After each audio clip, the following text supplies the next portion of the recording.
क्या जीरो एक fractional number है? तो देखते हैं हम लोग कि जीरो फ्रैक्शनल नंबर है या नहीं, बेसिक्स ऑफ फ्रैक्शन समझ करके। तो फ्रैक्शनल नंबर क्या होता है?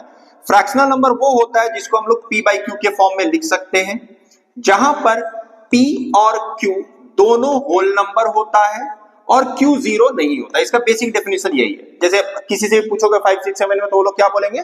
Fractional number are the number it's a part of a whole. तो दैट इज करेक्ट। तो होल का कुछ पार्ट को हम लोग फ्रैक्शनल नंबर कहते हैं। कहीं कहीं पर कंफ्यूजन हो जाता है, जिसको आज हम लोग ये समझते हैं। जैसे जीरो के बारे में बड़ा कंफ्यूजन है कि zero is a fractional number और नॉट, तो आज हम लोग देखेंगे। तो मैंने क्या कहा कि p और q होल नंबर होता है, q जीरो नहीं होता है। जैसे मैं कुछ एग्जांपल ले लेता हूं, 3/7, 11/8, एक मैं सिंपल होल नंबर ले लेता हूं 5, और मैंने लिया 0। अब मैं देखता हूं कि ये फ्रैक्शनल नंबर है या नहीं।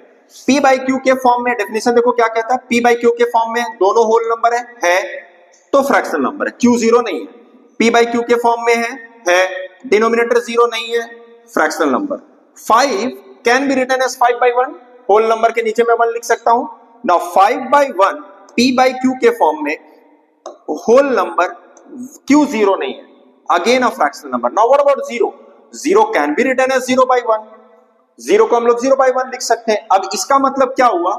ये है न्यूमरेटर, ये है डिनोमिनेटर, दोनों होल नंबर है, q जीरो नहीं है, डिनोमिनेटर जीरो नहीं है।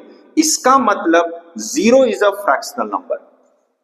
ठीक है, रोज तुम लोग अपने मार्क्स में देखते होगे, जैसे मैथ्स में आता है ना, कुछ कुछ लोगों को आता ही होगा, हमारे स्कूल में भी आता था, जैसे 0/10, 0/25, ये देखो ये फ्रैक्शनल नंबर है। जस्ट जोकिंग, किसी को नहीं आता आजकल।